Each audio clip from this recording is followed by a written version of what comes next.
Hello, good morning students. ഇന്ന് നമ്മൾ ഗണിതത്തിൽ വളരെ ഇമ്പോർട്ടൻ്റ് ആയിട്ടുള്ള ഒരു ചാപ്റ്ററാണ് എടുക്കുന്നത്. ആദ്യത്തെ ചാപ്റ്ററാണ് സമാന്തര ശ്രേണികൾ എന്നാണ് ചാപ്റ്ററിൻ്റെ പേര്. ഇംഗ്ലീഷിൽ അരിത്തമെറ്റിക് സീക്വൻസ് എന്ന് പറയും. അപ്പോൾ ഗണിതശാസ്ത്രത്തിലെ അടിസ്ഥാന സങ്കല്പങ്ങളിൽ ഒന്നായ സമാന്തര ശ്രേണികളെ കുറിച്ചുള്ള സമഗ്രമായ അവതരണമാണ്. ഇങ്ങനെയൊന്നും പറഞ്ഞാൽ നിങ്ങൾക്ക് മനസ്സിലാവില്ല. ആദ്യം നമ്മൾ സമാന്തര ശ്രേണികൾ എന്താണെന്ന് പഠിക്കണം എന്നുണ്ടെങ്കിൽ ആദ്യം ഒരു ശ്രേണി എന്താണെന്ന് പഠിക്കണം, അഥവാ ഒരു സംഖ്യാശ്രേണി എന്താണ് എന്നുള്ളത് ആദ്യം നമ്മൾ പഠിക്കണം. അപ്പോൾ അതിനായിട്ട് ആദ്യം നമുക്ക് ഒരു സംഖ്യാശ്രേണി എന്ന് പറയുന്നത് എന്താണെന്ന് നോക്കാം. സംഖ്യകളുടെ ക്രമീകരണ കെമി സോറി സംഖ്യകളുടെ സംഖ്യകളുടെ സംഖ്യകളുടെ ക്രമീകൃതമായ നിരയാണ് സംഖ്യാശ്രേണി. ഇവയിൽ നിശ്ചിത നിയമങ്ങൾ അനുസരിച്ച് സംഖ്യകൾ ക്രമീകരിച്ചിരിക്കുന്നു. അതായത് ഒരു സെറ്റ് ഓഫ് ഒരു നമ്പേഴ്സ്, അതായത് നമുക്ക് ഒരുപാട് സംഖ്യകൾ എടുക്കുകയാണെങ്കിൽ അതിനെ ഒരു ക്രമീകരിക്കുന്ന രീതിയാണ് സംഖ്യാശ്രേണി എന്ന് പറയുന്നത്. അതിന് ഒരുപാട് നിയമങ്ങൾ അനുസരിച്ച് ഓരോ സംഖ്യകളെയും ക്രമീകരിക്കുന്ന ഓരോ ശ്രേണിക്കും അതിൻ്റെതായ നിയമങ്ങൾ അനുസരിച്ചായിരിക്കും ഉണ്ടാവുക. അതിൽ ഏറ്റവും എളുപ്പത്തിൽ നമുക്ക് കണ്ടെത്താൻ പറ്റുന്ന, അല്ലെങ്കിൽ നമുക്ക് എല്ലാവർക്കും അറിയുന്ന ഒരു ശ്രേണിയാണ്, ഒരു സംഖ്യാശ്രേണിയാണ് സ്വാഭാവിക സംഖ്യകൾ അഥവാ നമ്മുടെ എണ്ണൽ സംഖ്യകൾ എന്ന് പറയുന്നത്. എന്താണ് എണ്ണൽ സംഖ്യകൾ? ഇതിൽ കാണുന്ന പോലെ 1 2 3 എക്സെട്ര അല്ലെ, 1 2 3 എക്സെട്ര, ബാക്കി എന്താ 4 5 6 7 8 9 അങ്ങനെ പോകുന്ന ഇതിനെയാണ് നമ്മൾ സംഖ്യാശ്രേണി അഥവാ എണ്ണൽ സംഖ്യ എന്ന് പറയുന്നത്. അപ്പൊ എണ്ണൽ സംഖ്യകൾ എന്ന് പറയുന്നത് ഒരു സംഖ്യാശ്രേണിക്ക് ഉദാഹരണമാണ്. അതേപോലെ തന്നെ വളരെ കോമൺ ആയിട്ടുള്ള രണ്ട് സംഖ്യാശ്രേണികളാണ്. ഒന്ന് ഇരട്ട സംഖ്യകൾ. ഇരട്ട സംഖ്യകൾ ഏതൊക്കെയാണ്? രണ്ടിൽ തുടങ്ങി പിന്നെ രണ്ട് കൂട്ടി കൂട്ടി പോകുന്നതാണ് ഇരട്ട സംഖ്യകൾ അല്ലെ. 2 4 6 8 10 എന്ന് പറഞ്ഞിട്ട് അങ്ങനെ പോകും. അതേപോലെ തന്നെ ഉള്ള ഒന്നാണ് ഒറ്റ സംഖ്യകൾ. ഒറ്റ സംഖ്യകൾ ഏതിലാ തുടങ്ങുന്നത്? ഒന്നിലാണ് തുടങ്ങുന്നത്. അപ്പോൾ ഒന്നിലും മാത്രമല്ല, അതായത് പോസിറ്റീവ് സംഖ്യകൾ ഒന്നിലാണ് തുടങ്ങുന്നത്, നെഗറ്റീവ് വേറെ ഉണ്ട്, ഒറ്റ സംഖ്യകൾ ഇരട്ട സംഖ്യകളോ എന്തായാലും ഉണ്ട്. പക്ഷെ നമ്മളിപ്പോൾ ഇവിടെ പോസിറ്റീവ് സംഖ്യകൾ, സീറോന്റെ ഇപ്പുറത്തുള്ള, പൂജ്യത്തിന്റെ ഇപ്പുറത്തുള്ള സംഖ്യകൾ, അതായത് വലതുഭാഗത്തുള്ള സംഖ്യകൾ വെച്ച് നോക്കുമ്പോൾ 1 3 5 7 എക്സെട്ര എന്ന് പറഞ്ഞിട്ട് അങ്ങനെ പോകും. അതിനൊരു അവസാനം ഉണ്ടോ? ഇല്ല. അപ്പൊ നമ്മൾ എന്താ കൊടുക്കുക? അവസാനം ഇല്ലെങ്കിൽ, ഏതൊരു സംഖ്യയുടെ അവസാനം ഇല്ലേ, നമ്മൾ 1 3 5 7 എക്സെട്ര എന്ന് പറഞ്ഞ് കൊടുക്കും അല്ലെ. ഇങ്ങനെ ഡോട്ട് ഡോട്ട് ഇട്ട് കൊടുത്തു കഴിഞ്ഞാൽ അതിങ്ങനെ തുടർന്ന് പോകുന്നു എന്ന് അർത്ഥം. അപ്പൊ അതാണ് ഒറ്റ സംഖ്യകളുടെ ശ്രേണി എന്ന് പറയുന്നത്. ഇപ്പൊ ഏകദേശം ഒരു ശ്രേണി എന്താണ് എന്നുള്ളത് മനസ്സിലായി കാണുമല്ലോ. എന്താണ് ഒരു ശ്രേണി എന്ന് പറയുന്നത്? ഒരു സംഖ്യകളുടെ ക്രമീകൃതമായ നിരയാണ് സംഖ്യാശ്രേണി എന്ന് പറയുന്നത് അല്ലെ. ഒരു ക്രമത്തിൽ നമ്മൾ സംഖ്യകളെ ക്രമീകരിക്കുന്നതിനെയാണ് ഒരു സംഖ്യാശ്രേണി എന്ന് പറയുന്നത്. ഓക്കെ, അതിൽ നമുക്ക് നിശ്ചിതമായ നിയമങ്ങൾ ആയിട്ടായിരിക്കും ഓരോ സംഖ്യാശ്രേണിയും പോകുന്നത്. അപ്പൊ ആദ്യത്തെ നമ്മൾ എണ്ണൽ സംഖ്യ പറഞ്ഞപ്പോ എങ്ങനെയായിരുന്നു? 1 2 3. അതെങ്ങനെയായിരുന്നു ഒന്ന് ആലോചിച്ച് നോക്കുക. എങ്ങനെയാ പോകുന്നത്? 1 കഴിഞ്ഞാൽ 2 എന്നുവെച്ചാൽ അതിനോട് ഒന്ന് കൂട്ടിയപ്പോൾ നമുക്ക് 2 കിട്ടി. അതേപോലെ 2നോട് വീണ്ടും ഒരു 1 കൂട്ടിയപ്പോൾ നമുക്ക് 3 കിട്ടി. അങ്ങനെയാണ് എണ്ണൽ സംഖ്യകളുടെ ശ്രേണി പോകുന്നത്. എന്നാൽ ഇരട്ട സംഖ്യ ഒറ്റ സംഖ്യ എങ്ങനെയാണ്? ഇരട്ട സംഖ്യ 2ൽ തുടങ്ങുന്നു, ഒറ്റ സംഖ്യ 1ൽ തുടങ്ങുന്നു, എന്നിട്ട് 2ആണ് കൂട്ടി കൂട്ടി പോകുന്നത്. അപ്പോൾ അതാണ് ആ ശ്രേണിയുടെ നിയമം എന്ന് പറയുന്നത്. അപ്പോൾ എല്ലാ ശ്രേണിക്കും അതിൻ്റെതായ നിശ്ചിത നിയമത്തിനനുസരിച്ച് സംഖ്യകളെ ക്രമീകരിച്ചു പോകുന്ന ഒരു നിരയാണ് നമ്മൾ എന്ത് പറയാ? സംഖ്യാശ്രേണി എന്ന് പറയാം. അപ്പൊ അത് ക്ലിയർ ആണെന്ന് വിശ്വസിക്കുന്നു. ഇനി നമുക്ക് കൂടുതൽ സംഖ്യാശ്രേണികൾ പഠിക്കാം. ഇതിപ്പോ വളരെ സിമ്പിൾ ആയിട്ടുള്ള കുറച്ച് സംഖ്യാശ്രേണികളാണ് പറഞ്ഞത്. അതുപോലെ നമുക്ക് വേറെ കുറച്ച് വ്യത്യസ്തമായ ഒന്ന് പഠിക്കാം. ആദ്യം സ്വാഭാവിക സംഖ്യകളുടെ പകുതികളായിട്ടുള്ള ഒരു സംഖ്യാശ്രേണി ഏതൊക്കെയാന്ന് നമുക്ക് നോക്കി വെക്കാം. ഏതൊക്കെ സ്വാഭാവിക സംഖ്യകൾ ഏതൊക്കെയാണ്? നമുക്കറിയാലോ, 1 2 3 4 5 എന്ന് പറയുന്നതാണ് സ്വാഭാവിക സംഖ്യകൾ എന്ന് പറയുന്നത്. ഈ സ്വാഭാവിക സംഖ്യകളുടെ പകുതികളാണ് ഒരു ശ്രേണിയായിട്ട് നമ്മൾ കണക്കാക്കുന്നത്. അപ്പൊ ആദ്യത്തെ സ്വാഭാവിക സംഖ്യ എന്താണ്? 1 ആണ് അല്ലെ. 1. ഈ 1ന്റെ പകുതി എന്ന് പറയുന്നത് എന്താ? 1/2 അല്ലെ. സോറി, ഓക്കെ, 1/2 എന്ന് പറയുന്നതാണ് നമ്മുടെ ഈ 1ന്റെ പകുതി എന്ന് പറയുന്നത്. 1/2. ഇനി നമുക്ക് അടുത്ത സംഖ്യ എന്ന് പറയുന്നത് എന്താ? 2 ആണ്. 2ന്റെ പകുതി എന്താണ്? 2ന്റെ പകുതി എന്താണ്? 2/2. 2/2 എന്ന് പറയുന്നത് 1 തന്നെയാണ് അല്ലെ. അടുത്തത് 3ന്റെ പകുതിയാണ് ഇവിടെ കാണുന്ന ഈ 3ന്റെ പകുതി എങ്ങനെയാണ് വരിക? 3/2 എന്ന് പറയുന്നത് എന്താണ്? 1/2 ആണ് അല്ലെ? 1/2 ആണല്ലോ 3/2 എന്ന് പറയുന്നത്. 1/2 എന്നുള്ളത് നമ്മൾ എങ്ങനെ എഴുതാൻ പറ്റും? 1/2 എന്ന് എഴുതാൻ പറ്റും. ഇനി അടുത്ത സംഖ്യ 4 ആണ് അല്ലെ? ഈ 4ന്റെ എന്താണ് പകുതി? 4ന്റെ പകുതി 4/2 എന്ന് പറയുന്നത് എന്താണ്? 2 ആണ്. അപ്പൊ നമുക്ക് ഇതിൽ ഇപ്പൊ ഇത്രയും സംഖ്യകൾ കിട്ടി. ആദ്യത്തെ എന്താണ്? 1/2, പിന്നെയോ 1 1/2, സോറി 1/2, പിന്നെയോ 2. ഇത്രയും നമുക്ക് കിട്ടി. അപ്പൊ ഇതിനെ നമുക്ക് എന്താക്കി എഴുതാം? ഒരു സംഖ്യാ ശ്രേണി ആക്കിയിട്ട് എഴുതാം. ആ സംഖ്യാ ശ്രേണിയാണ് എന്ത് പറയുന്നത്? 1/2, 1 1/2, പിന്നെയോ അടുത്തത് എന്ത് വരും? 2 എക്സെട്ര. ഒരു സംഖ്യാ ശ്രേണി കിട്ടി. അപ്പൊ ഇതിന്റെ നിയമം എന്താ നമ്മളോട് പറഞ്ഞത്? സ്വാഭാവിക സംഖ്യകളുടെ പകുതി, അതാണ് സംഖ്യാ ശ്രേണി എന്ന് പറയുന്നത്. അപ്പോൾ അങ്ങനത്തെ ഒരു ശ്രേണി നമുക്ക് പുതിയതായ ഒരു ശ്രേണി കിട്ടി. ഇനി സ്വാഭാവിക സംഖ്യകളുടെ വർഗ്ഗങ്ങൾ. എന്താ വർഗ്ഗങ്ങൾ എന്ന് പറഞ്ഞാൽ? സ്ക്വയർ ചെയ്യുക അല്ലെ? സ്വാഭാവിക സംഖ്യകളായ ഏതൊക്കെ നമ്മുടെ സ്വാഭാവിക സംഖ്യകൾ എന്ന് പറയുന്നത്?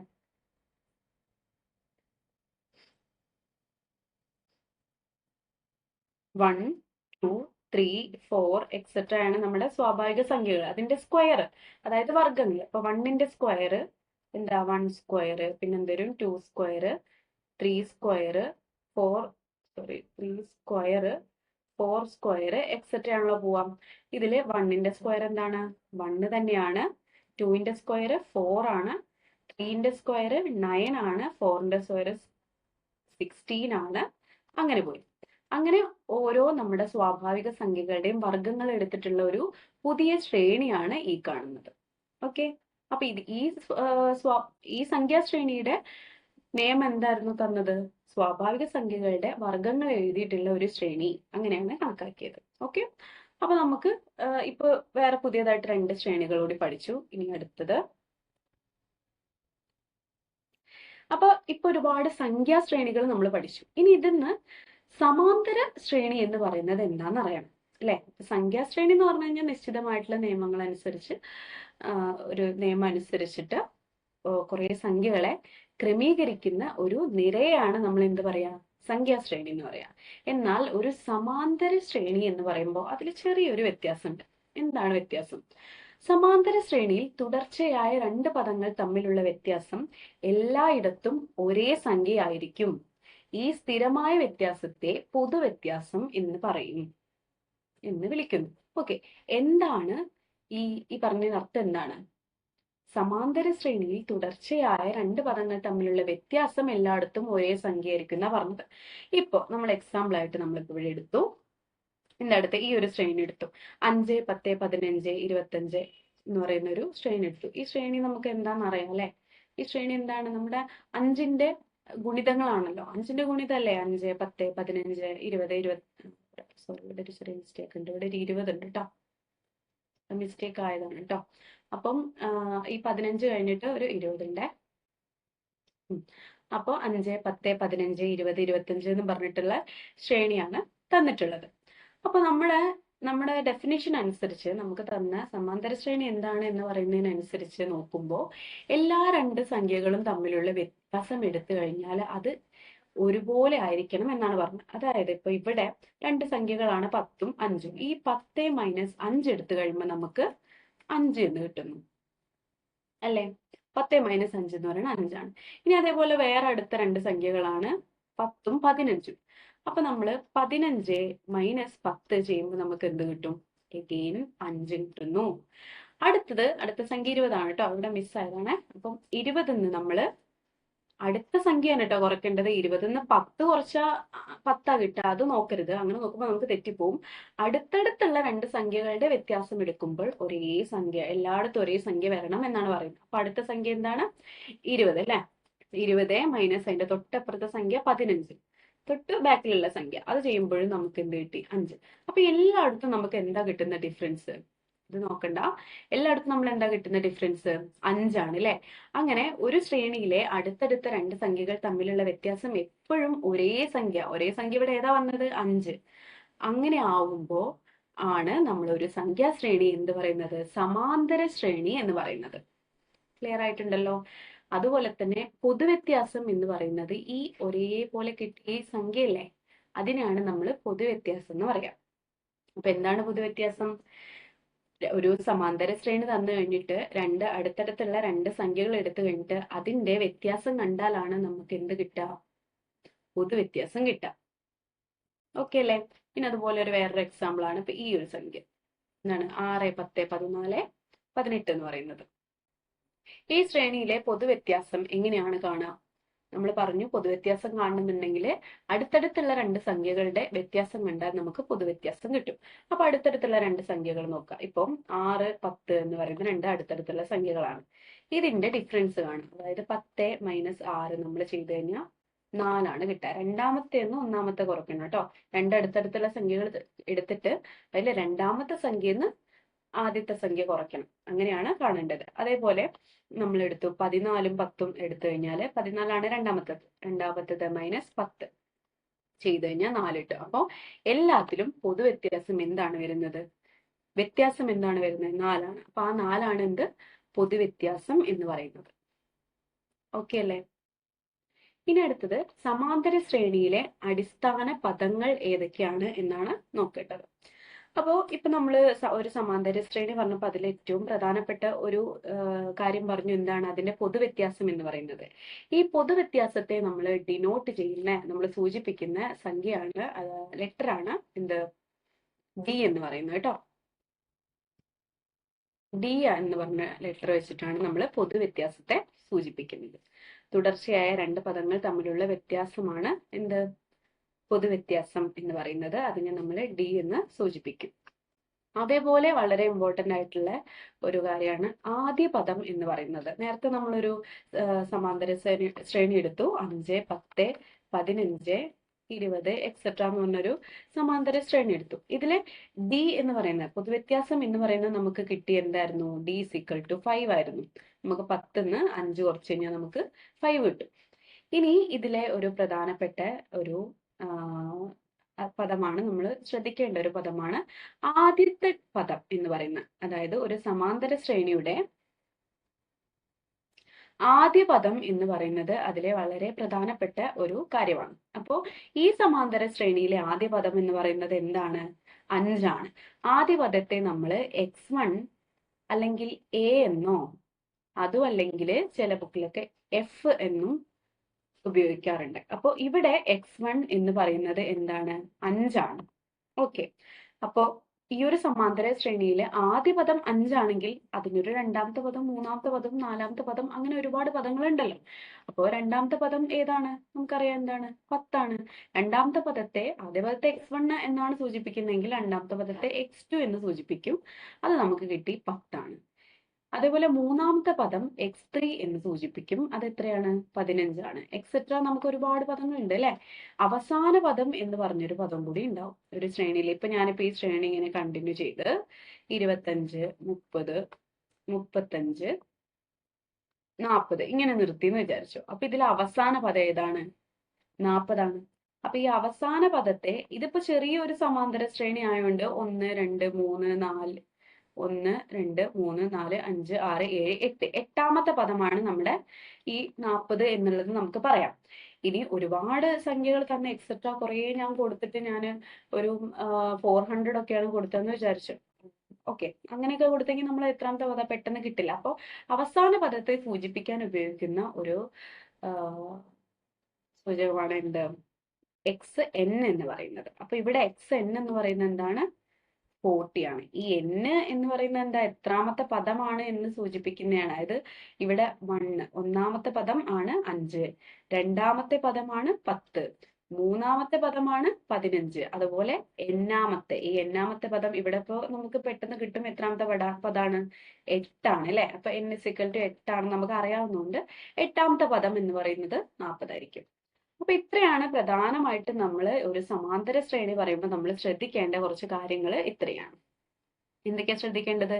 ഡി എന്ന് പറയുന്നത് എന്താണ് ശ്രദ്ധിക്കണം. ഡി എന്ന് പറയുന്നത് എന്താണ്? കോമൺ ഡിഫറൻസ് ആണ്. x1 എന്ന് പറയുന്നത് എന്താണ്? ഫസ്റ്റ് ടേം അഥവാ ആദ്യ പദമാണ്. കോമൺ ഡിഫറൻസ് എന്ന് പറയുന്നത് ഇംഗ്ലീഷിലാണ് കേട്ടോ. കോമൺ ഡിഫറൻസ് എന്നാണ് പൊതുവ്യത്യാസം എന്നുള്ളതിന് പറയാം. ഓക്കെ, അതായത് ഡി എന്ന് പറയുന്നത് പൊതുവ്യത്യാസം, x1 എന്ന് പറയുന്നത് ആദ്യ പദം, x2 എന്ന് പറയുന്നത് രണ്ടാമത്തെ പദം, x3 എന്ന് പറയുന്നത് മൂന്നാമത്തെ പദം, അതുപോലെ xn എന്ന് പറയുന്ന അവസാനത്തെ പദം അഥവാ എന്നാം പദം എന്ന് പറയാം. n എത്രയാണെന്ന് നമുക്ക് അറിയില്ല, അതുകൊണ്ട് എന്നാം പദം എന്ന് നമുക്ക് പറയാം. ഇത്രയും ഓക്കെ അല്ലേ? അപ്പൊ ഇത്രയും കാര്യങ്ങൾ നിർബന്ധമായും ഓരോ സമാന്തര ശ്രേണി പഠിക്കുമ്പോൾ ഇത്രയും വാക്കുകൾ നമ്മൾ എന്തായാലും ഒരുപാട് അങ്ങോട്ട് പോകും തോറും നമ്മൾ യൂസ് ചെയ്യേണ്ട കാര്യങ്ങളാണ്, ഉപയോഗിക്കേണ്ട കാര്യങ്ങളായതുകൊണ്ട് നിങ്ങൾ എന്തായാലും ഇത് മനസ്സിൽ കാണും. ഓരോന്നിനെയും എന്ത് വെച്ച് സൂചിപ്പിക്കുന്നു എന്നുള്ളത് എന്തായാലും നോട്ട് ചെയ്ത് വെക്കണം. ഇനി അടുത്ത ഒരു പ്രധാനപ്പെട്ട കാര്യമാണ് സ്ഥാനവും പദവും എന്ന് പറയുന്നത്. അപ്പോൾ എന്താണ് സ്ഥാനവും പദവും? സ്ഥാനം എന്ന് പറയുന്നത് ഒരു കാര്യമാണ്, അതേപോലെ പദം എന്ന് പറയുന്ന ഒരു കാര്യമാണ്. അപ്പോൾ ഒരു സമാന്തര ശ്രേണി തന്നു കഴിഞ്ഞാൽ അതിൽ സ്ഥാനം എന്ന് പറയുന്നത് എന്താണ്, അഥവാ പദം എന്ന് പറയുന്നത് എന്താണ് എന്ന് മനസ്സിലാക്കേണ്ടത് നിർബന്ധമാണ്. അപ്പോൾ നമുക്കിപ്പോ ഒരു സമാന്തര ശ്രേണി തന്നു. ഞാനിപ്പോ കോമൺ ആയിട്ട് നമുക്ക് എന്ത് എഴുതാം? x1 x2 x1 x2 x3 etcetera xn എന്ന് പറഞ്ഞ ഒരു സമാന്തര ശ്രേണി തന്നു. ഇതിൽ എന്താണ് സ്ഥാനം, എന്താണ് പദം എന്നാണ് നമ്മൾ നോക്കേണ്ടത്. പദങ്ങൾ എന്ന് പറഞ്ഞു കഴിഞ്ഞാൽ എന്താണ്? ആ ഒരു സമാന്തര ശ്രേണിയിലെ കൊടുത്തിട്ടുള്ള സംഖ്യകൾ ഉണ്ടല്ലോ.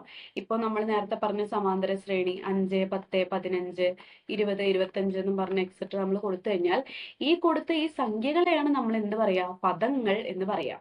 അപ്പൊ ഇവിടെ ഈ ഒരു സമാന്തര ശ്രേണിയിലെ പദങ്ങൾ ഏതൊക്കെയാണ്? x1 x2 x3 etcetera xn എന്ന് പറയുന്നതാണ് ഈ സമാന്തര ശ്രേണിയുടെ പദങ്ങൾ എന്ന് പറയുന്നത്. അപ്പൊ എന്താണ് സ്ഥാനം എന്ന് പറയുന്നത്? ഈ പദങ്ങളൊക്കെ ഏത് സ്ഥാനത്ത് നിൽക്കുന്നു, എത്രാമത്തെ സ്ഥാനത്ത് നിൽക്കുന്നു എന്നുള്ളതാണ് ഒരു സമാന്തര ശ്രേണിയിലെ സ്ഥാനം എന്ന് പറയുന്നത്. ആ പദത്തിന്റെ സ്ഥാനം ഏതാണ് എന്നാണ് കേട്ടോ സൂചിപ്പിക്കുന്നത്. അപ്പം x1 എന്ന് പറയുന്നത് ഏത് സ്ഥാനത്താണ് നിൽക്കുന്നത്? ആദ്യ പദമാണ് അല്ലെ x1 എന്ന് പറഞ്ഞാൽ. അപ്പൊ ഒന്നാമത്തെ സ്ഥാനത്താണ് നിൽക്കുന്നത്. അപ്പൊ x1ന്റെ സ്ഥാനം എന്ന് പറയുന്ന 1 x2 എത്രാമത്തെ സംഖ്യയാണ്? എത്രാമത്തെ പദമാണ്? രണ്ടാമത്തെ പദമാണ്, ഇവിടെ കൊടുത്തിട്ടുണ്ട് അല്ലെ. അപ്പൊ രണ്ടാമത്തെ പദമാണ്. അപ്പൊ അതിന്റെ സ്ഥാനം എന്ന് പറയുന്നത് 2. x3 എന്ന് പറയുന്നത് മൂന്നാമത്തെ പദമാണ്. അപ്പൊ അതിന്റെ സ്ഥാനം എന്ന് പറയുന്നത് 3. അങ്ങനെ എക്സെട്ര xn എന്ന് പറയുന്നത് എന്നാമത്തെ പദമാണ്. അപ്പൊ അതിന്റെ സ്ഥാനം എന്ന് പറയുന്നത് n ആണ്. അപ്പോ ഇതിലിപ്പോ x1 x2 എക്സെട്ര xn എന്ന് പറയുന്നത് എന്താണ്? പദങ്ങൾ, പദങ്ങളാണ്. അതേപോലെ ഇതിലെ 1 2 3 എക്സെട്ര n എന്ന് പറയുന്നത് ഇതിന്റെ സ്ഥാനങ്ങളുമാണ്. ഓക്കെ അല്ലേ?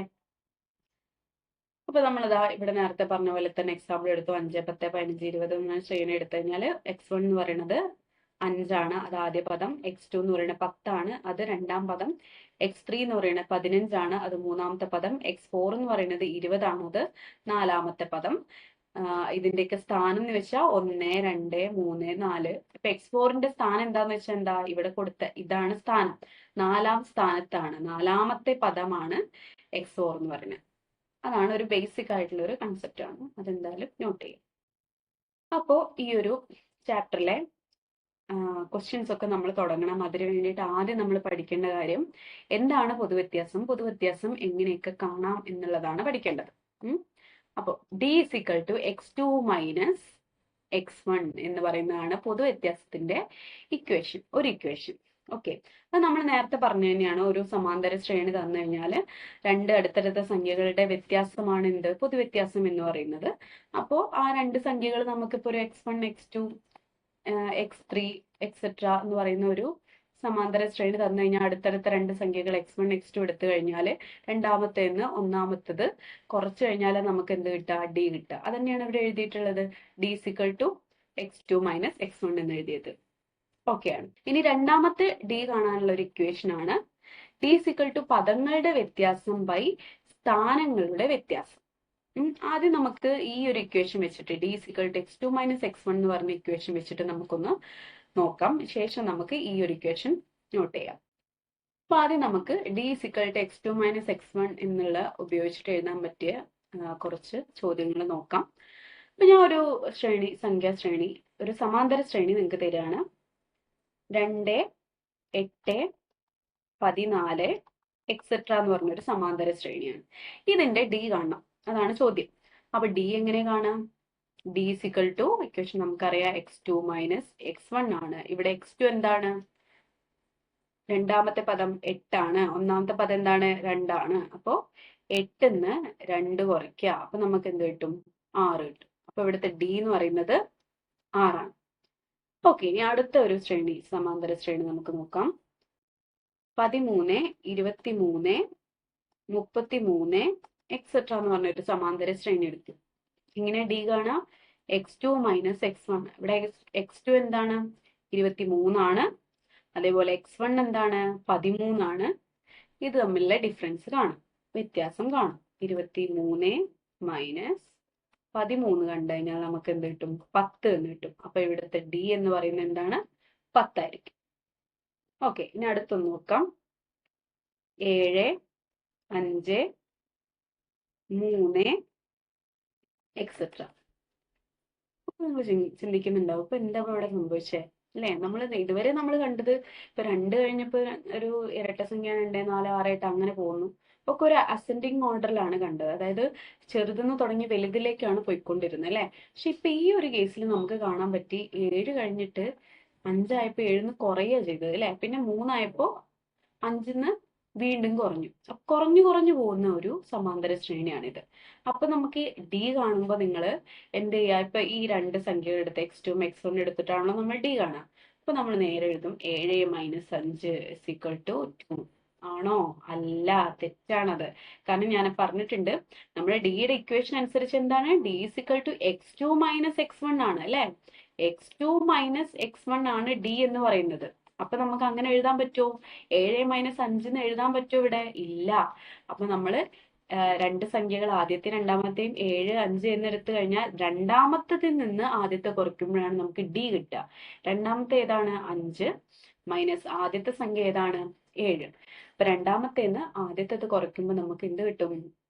5 മൈനസ് 7 എന്താണ്? -2 ആണ്. ഈ ഒരു മൈനസ് ഇവിടെ എന്തായാലും ഇടണം. അപ്പൊ ടി എത്ര കിട്ടിയത്? -2 ആണ്. അപ്പൊ ഇതിന് അടുത്ത സംഖ്യ നമുക്ക് കണ്ടൂടെ? അടുത്ത സംഖ്യ കാണണമെങ്കിൽ എന്താ ചെയ്യേണ്ടത്? ഇതിന്ന് ഈ ഒരു സംഖ്യയോട് എന്ത് നമുക്ക് കൂട്ടണം? കോമൺ ഡിഫറൻസ്, പൊതുവ്യത്യാസം ഒരു സംഖ്യന്ന് കൂട്ടുമ്പോഴാണ് നമുക്ക് അടുത്ത സംഖ്യകൾ കിട്ടുക. അപ്പൊ 3 ആണ് ഇവിടെ ലാസ്റ്റ് കിട്ടിയത്. അതിന്റെ തൊട്ടടുത്ത സംഖ്യ കിട്ടണമെങ്കിൽ 3നോട് നമുക്ക് എന്ത് കൂട്ടണം? ഡി കൂട്ടണം. അപ്പൊ ഇവിടെ എന്താണ് ഡി എന്ന് പറയുന്നത്? -2 ആണ് അല്ലെ. അപ്പൊ 3നോട് 3 പ്ലസ് -2 എന്ന് പറയുന്നത് എന്താണ്? 1. അപ്പൊ അടുത്ത സംഖ്യ നമുക്ക് എന്ത് കിട്ടും? 1 എന്ന് കിട്ടും. ഓക്കെ അല്ലെ. അപ്പൊ അങ്ങനെയാണ് ഈ ഒരു സമാന്തര ശ്രേണി പോകുന്നത്. അപ്പൊ നിങ്ങൾക്ക് ഇതുപോലെ കുറഞ്ഞു വരുന്ന സംഖ്യ ആണെങ്കിലും നേരെ വലിയ സംഖ്യന്ന് ചെറിയ സംഖ്യ കുറയ്ക്കുക എന്നുള്ളത് നോക്കരുത്. രണ്ടാമത്തെ സംഖ്യന്ന് ഒന്നാമത്തെ സംഖ്യ, അല്ലെങ്കിൽ മൂന്നാമത്തെ സംഖ്യന്ന് രണ്ടാമത്തെ സംഖ്യ എന്നുള്ള നിലയ്ക്ക് തന്നെ കുറച്ച് നോക്കണം. അപ്പോഴേ കറക്റ്റ് ആയിട്ട് പൊതുവ്യത്യാസം കിട്ടുള്ളൂ. അടുത്തൊരു ശ്രേണി നോക്കാം നമുക്ക്. -5, -8, -11 എക്സെട്ര പോകുന്ന ഒരു സമാന്തര ശ്രേണി. അപ്പൊ ഇതിന്റെ ഡി എങ്ങനെ കാണാം? x2 minus x1. അവിടെ x2 എന്താണ്? -8 ആണ്. ഓക്കെ. അതുപോലെ x1 എന്ന് പറയുന്നത് -5 ആണ്. അപ്പൊ നമ്മൾ കുറച്ചിട്ട് എഴുതുമ്പോ എങ്ങനെ എഴുതാം? -8 minus -5 equal to -8 minus minus എന്തായി? പ്ലസ് ആയി. +5 എന്ന് പറഞ്ഞു. -8 + 5 എന്ന് പറയുന്നത് എന്താണ്? -3 ആണ്. അപ്പൊ ഇവിടുത്തെ ഡി എന്ന് പറയുന്നത് എന്താണ്? -3 ആണ് കിട്ടിയത്. അപ്പം ഈ ഓരോ ശ്രേണി ഓരോ സംഖ്യയും നമ്മൾ -3 കൂട്ടി കൂട്ടിയാണ് അടുത്ത സംഖ്യ കിട്ടുന്നത്. -5നോട് -3 കൂട്ടുമ്പോൾ നമുക്ക് എന്ത് കിട്ടും? -8 കിട്ടി. -8നോട് -3 കൂട്ടുമ്പോൾ നമുക്ക് എന്ത് കിട്ടി? -11 കിട്ടി. അങ്ങനെ അങ്ങനെ പോയി. ഇനി -11നോട് -3 കൂട്ടിക്കഴിഞ്ഞാൽ നമുക്ക് എന്ത് കിട്ടണം? -14. അങ്ങനെ പോണം. അപ്പൊ ഇതാണ് അടുത്തൊരു സംഖ്യാശ്രേണി എന്ന് പറയുന്നത്. അപ്പൊ എപ്പോഴും ശ്രദ്ധിക്കണം, പൊതുവ്യത്യാസം കാണുമ്പോൾ രണ്ടാമത്തെ സംഖ്യന്ന് ഒന്നാമത്തെ സംഖ്യ വേണം കുറയ്ക്കാൻ. ഇനി നമുക്ക് ഒരു ഭിന്നസംഖ്യയുടെ സമാന്തര ശ്രേണി നോക്കി നോക്കാം. ഭിന്നസംഖ്യകൾ ഏതാ ഒരു ഭിന്നസംഖ്യയുടെ സമാന്തര ശ്രേണി ഞാൻ കൊടുക്കാം.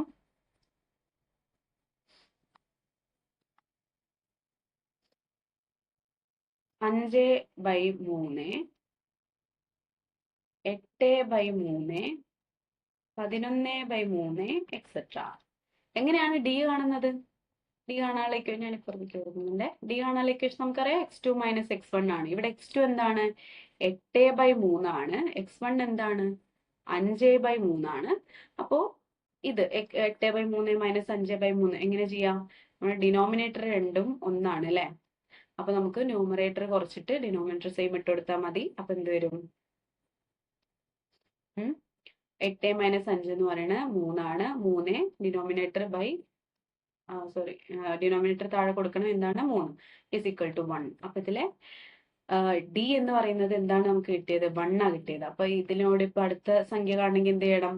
11/3 ഒരു 1 കൂട്ടി കൊടുത്താൽ നമുക്ക് എന്ത് കിട്ടും? അടുത്ത സംഖ്യ കിട്ടും. അങ്ങനെയാണ് ഈ ഒരു സമാന്തര ശ്രേണി പോകുന്നത്. അപ്പൊ നമുക്ക് ഏകദേശം എങ്ങനെയാണ് ഒരു സമാന്തര ശ്രേണി തന്നു കഴിഞ്ഞാൽ അതിന്റെ പൊതുവ്യത്യാസം കാണാൻ എന്നുള്ളത് മനസ്സിലായി. അപ്പൊ ഈ ഒരു പൊതുവ്യത്യാസം എന്നുള്ള ഭാഗം നിന്ന് ഇനിയും വരാവുന്ന ഒരു ക്വസ്റ്റ്യൻ ആണ്, എങ്ങനെയാണ് ഒരു സമാന്തര ശ്രേണി ഉണ്ടാക്കാൻ വേണ്ടിയിട്ട് ചോദ്യം വരും. അതായത് ആദ്യത്തെ പദവും അതുപോലെ തന്നെ പൊതുവ്യത്യാസവും തന്നിട്ട് ഒരു സമാന്തര ശ്രേണി ഉണ്ടാക്കാൻ തരും. ഒരു എക്സാമ്പിൾ നമുക്ക് തരാണെങ്കിൽ x1 എന്ന് പറയുന്നത് ഒരു 3 തന്നു, അതേപോലെ d എന്ന് പറയുന്നത് നമുക്കൊരു 5ഉം തന്നു കഴിഞ്ഞാൽ ആ ഒരു സമാന്തര ശ്രേണി ഉണ്ടാക്കണം. എങ്ങനെയാണ് നമ്മൾ ഉണ്ടാക്കുക? അതിലെ ഒരു 3 സംഖ്യകൾ എഴുതുക എന്നൊക്കെ ആയിരിക്കും ചോദ്യമായിട്ട് വരാം. അപ്പൊ ആദ്യം നമുക്ക് x1 എന്ന് പറയുന്നത് 3 ആണ്. അപ്പൊ ആദ്യത്തെ പദം എന്തായിരിക്കും? 3. പിന്നെ അടുത്തത് d എന്ന് പറയുന്ന 5 ആണ്. അപ്പോ നമുക്ക് ഈ ആദ്യ പദത്തിനോട് കൂടി 5 കൂട്ടിയാൽ രണ്ടാമത്തെ പദം കിട്ടും. അപ്പൊ എന്താണ്? 3 + 5 8 കിട്ടും. പിന്നെ അതിനോടൊരു 3 കൂട്ടിയാൽ മൂന്നാമത്തെ പദം കിട്ടും. എന്ത് കിട്ടും? 8 + 5 എന്ന് വരുമ്പോൾ നമുക്ക് 13 എന്ന് കിട്ടും. അങ്ങനെ എക്സെപ്റ്റ്. ഇതായിരിക്കും ആ ഒരു സമാന്തര ശ്രേണി എന്ന് പറയുന്നത്. അതുപോലെ തന്നെ അടുത്തൊരു ചോദ്യം എഴുതുക. സ്ക്രീനിൽ സ്ഥലം ഇല്ലാത്തതുകൊണ്ട് മുകളിൽ എഴുതുന്നത്. x1 എന്ന് പറയുന്നത് 10ഉം d എന്ന് പറയുന്നത് -3ഉം തന്നു കഴിഞ്ഞാൽ സമാന്തര ശ്രേണി ഉണ്ടാക്കുക, അല്ലെങ്കിൽ അതിലെ ആദ്യത്തെ 3 പദങ്ങൾ ഉണ്ടാക്കുക. അപ്പൊ ആദ്യത്തെ പദം എന്തായിരിക്കും? 10 ആയിരിക്കും. നമ്മൾ ഓൾറെഡി തന്നിട്ടുണ്ട്. രണ്ടാമത്തെ പദം എന്താണ്? ഈ 10നോട് കൂടി d കൂട്ടുന്നതാണ് രണ്ടാമത്തെ പദം. 10നോട് കൂടി d കൂട്ടുക. d എന്താ ഇവിടെ? 10 + d എന്ന് പറയുന്നത് -3 ആണ്. അപ്പൊ 10 - 3 7 എന്നാണ് വരിക. അടുത്തത് ഈ 7നോട് കൂടി -3 കൂട്ടണം. 7 + -3 എന്ന് പറയുന്നത് എന്താ വരിക? 4. അങ്ങനെയാണ് ഈ ഒരു സമാന്തര ശ്രേണി പോകുന്നത്. അപ്പൊ ഈ ഒരു നെഗറ്റീവ് ഒക്കെ വരുമ്പോൾ നല്ല ശ്രദ്ധിക്കണം. ചെയ്യുന്ന ടൈമിൽ ഈ സൈനൊക്കെ മാറി കഴിഞ്ഞു കഴിഞ്ഞാൽ നമുക്ക് കിട്ടുന്ന സംഖ്യകളും മാറും, ഉത്തരം തെറ്റിപ്പോവും. അപ്പൊ അതെന്തായാലും ശ്രദ്ധിക്കാം. ഇനി ഇതുപോലെ തന്നെ വേറൊരു എക്സാമ്പിൾ ആണ്. x1 എന്ന് പറയുന്നത് -15ഉം d എന്ന് പറയുന്നത് -3ഉം തന്നു വിചാരിക്കാം. അപ്പൊ ആദ്യത്തെ പദം എന്തായിരിക്കും? -15. രണ്ടാമത്തെ പദം -15 + -3 ആയിരിക്കും. -18 എന്ന് വരും.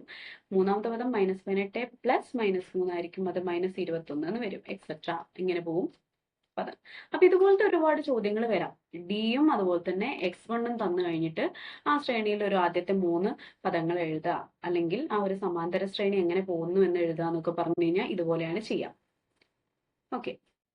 പിന്നെ അടുത്തായിട്ട് നമ്മൾ ഈ ഒരു ഇക്വേഷൻ വെച്ചിട്ട് നമുക്ക് ഡി കാണണം. എന്താണ് ഇക്വേഷൻ? പദങ്ങളുടെ വ്യത്യാസം ബൈ സ്ഥാനങ്ങളുടെ വ്യത്യാസം. ഇത് വെച്ചിട്ട് എങ്ങനെയാ കാണാം? ഇതിൽ എങ്ങനെയാണ് ചോദ്യം വരാന്ന് നോക്കാം.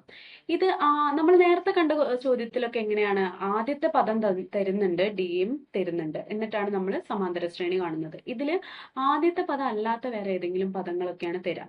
അങ്ങനെ കണ്ടു കഴിഞ്ഞാൽ നമുക്ക് എങ്ങനെ ഡി കണ്ടുപിടിക്കാം എന്നാണ് ചോദിച്ചത്. ഇപ്പൊ ഫോർ എക്സാമ്പിൾ ഒരു ക്വസ്റ്റ്യൻ നമുക്ക് നോക്കാം. ഇതിലെ 5ാമത്തെ പദം, അതായത് x5 എന്ന് പറയുന്നത് 20ഉം x9 എന്ന് പറയുന്നത് 36ഉം ആണ്. ഇങ്ങനെ രണ്ട് ഇത് തന്നു. ഇതിന്ന് നമുക്ക് ഡി കാണണം എന്നാണ് പറഞ്ഞത്. അപ്പൊ ഡിയുടെ ഇക്വേഷൻ എന്താണ്? പദങ്ങളുടെ വ്യത്യാസം ബൈ സ്ഥാനങ്ങളുടെ വ്യത്യാസമാണ് ഡി എന്ന് പറയുന്നത്. അപ്പൊ ഇങ്ങനെ നോക്കുമ്പോൾ നമുക്ക് ഡി എങ്ങനെ കാണാം? എന്താണ് പദങ്ങളുടെ വ്യത്യാസം? ഇതിൽ പദങ്ങൾ ഏതൊക്കെയാണ്? 20ഉം 36ഉം ആണ് പദങ്ങൾ. ഇത് തമ്മിലുള്ള വ്യത്യാസം എന്ന് പറയുന്നത് എന്താണ്? അത് കുറയ്ക്കുക. 36 - 20 ചെയ്യാം. Divided by. ഇനി സ്ഥാനങ്ങളുടെ വ്യത്യാസം എന്താണ്? സ്ഥാനങ്ങളുടെ വ്യത്യാസം, ഇതിലെ സ്ഥാനങ്ങൾ എന്തൊക്കെ? എത്രാമത്തെ പദങ്ങളാണ് ഈ 20ഉം 36 എന്നുള്ളതാണ്. അപ്പൊ എത്രാമത്തെ പദമാണ്? 5ാമത്തെ പദവും 9ാമത്തെ പദവുമാണ്. അപ്പൊ ആ സ്ഥാനങ്ങളുടെ വ്യത്യാസം കാണാൻ എന്ത് ചെയ്യണം? 9 - 5 ചെയ്യണം. അപ്പൊ 36 - 20 16/4 എന്ന് വരും. 4. അപ്പൊ ഡി എത്ര കിട്ടിയത്? 4 എന്ന് കിട്ടും. അപ്പൊ ഈ രീതിയിലും ചോദ്യങ്ങൾ വരാം. അങ്ങനെ വരുമ്പോൾ എങ്ങനെയാന്ന് നമുക്കിപ്പോൾ മനസ്സിലായി. ഇനി ഇതുപോലത്തെ കുറച്ച് ക്വസ്റ്റ്യൻസ് നിങ്ങൾ ചെയ്തൊന്ന് ട്രൈ ചെയ്ത് നോക്കുക. ക്വസ്റ്റ്യൻസ് ഞാൻ തരാം. ഇതുപോലത്തെ കുറച്ച് ചോദ്യമാണ്. ആറാമത്തെ പദം എന്ന് പറയുന്നത്, അതായത് x6 എന്ന് പറയുന്നത് 25ഉം 10ാമത്തെ പദം എന്ന് പറയുന്നത് 69 എന്നായിട്ട് തന്നു. x10 എന്ന് പറയുന്നത് 69. ഇനി ഇതിലെ d എങ്ങനെ കാണാം നിങ്ങൾ സ്വന്തം ചെയ്ത് നോക്കുക. അപ്പൊ നേരത്തെ തന്ന പോലെ എങ്ങനെയാണ് d കാണാം? പദങ്ങളുടെ വ്യത്യാസം ബൈ സ്ഥാനങ്ങളുടെ വ്യത്യാസം. ഇത് കണ്ടു കഴിഞ്ഞാൽ കിട്ടും. പദങ്ങൾ ഏതൊക്കെയാ? 69ഉം 25ഉം ആണ്. അപ്പൊ 69 മൈനസ് 25 ബൈ സ്ഥാനങ്ങൾ 10ഉം 6ആണ്. അതിന്റെ ഡിഫറൻസ് എന്ന് പറയുന്നത് 10/6. അപ്പൊ 69 മൈനസ് 25 ബൈ 10 മൈനസ് 6. ഇതിപ്പോ ഞാൻ തന്നെ ചെയ്തു അല്ലെ. ഇനി വേറൊരു ക്വസ്റ്റ്യൻ കൂടി തരാം. അത് എത്രയാണ് കാൽക്കുലേറ്റ് ചെയ്ത് നിങ്ങൾ തന്നെ എഴുതാം കേട്ടോ. അപ്പൊ അടുത്തൊരു ക്വസ്റ്റ്യൻ തരാം. അടുത്ത ക്വസ്റ്റ്യൻ x12 എന്ന് പറയുന്നത്, അതായത് 12ാമത്തെ പദം എന്ന് പറയുന്നത് 60ഉം x20 20ാമത്തെ പദം എന്ന് പറയുന്നത് 76ഉം തന്നു കഴിഞ്ഞാൽ d എന്താണ്? അങ്ങ് നിങ്ങളൊന്ന് വർക്കൗട്ട് ചെയ്ത് നോക്കുക. എന്താണ് ഉത്തരം കിട്ടുന്നത്?